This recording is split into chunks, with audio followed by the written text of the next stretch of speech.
You should be dancing on water. Matthew chapter 14, verses 25 through 31, talks about Jesus walking on water and Peter seeing him and asking if he could do the same. Peter received a blessing and a lesson. I want to talk to you about belief and trust. Once Peter saw Jesus walking, he wanted to walk on water too. But the first thing you'll notice in verse 28 is that Peter didn't believe what he was seeing and didn't believe it was Jesus. He said, "Lord, if it's you, bid me to come."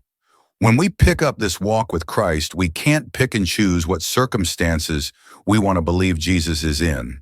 He is in all areas of our lives. Once we commit to that belief, we can walk in his promises or dance on water. In verse 29, Jesus didn't try to convince Peter of who he was. Peter had been a disciple and followed him and witnessed his works. Jesus put the situation right back in Peter's hand with one word: come. Jesus didn't have to talk him into it. He didn't have to remind Peter of past works.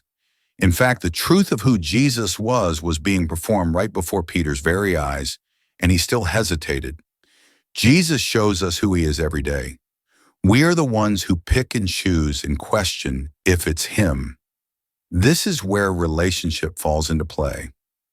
When you have a relationship with Jesus and understand his word, you know his voice and you trust in him that you can do all things through him. Trust yourself to believe in him for everything. I imagine it took so much faith for Peter to even swing his legs over the side of the boat, let alone slide down to where his feet felt the water, then to have to believe that he wouldn't sink. That's faith. That's belief.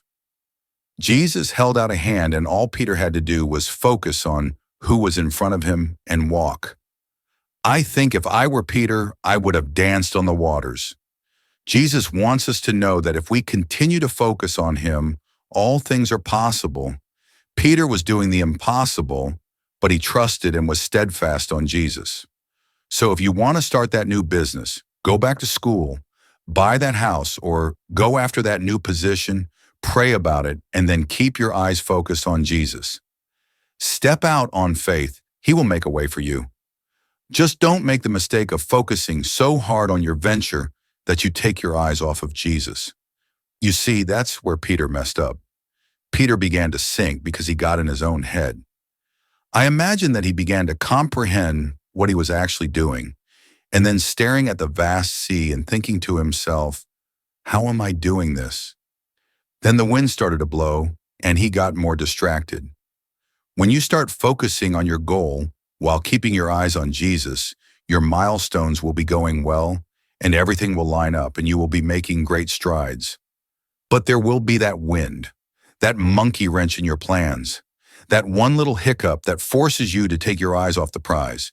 You have to remember that it's only there to distract you. Just as Jesus was there to catch Peter, he will be there for you. This is the time to refocus, pray, and get back on track.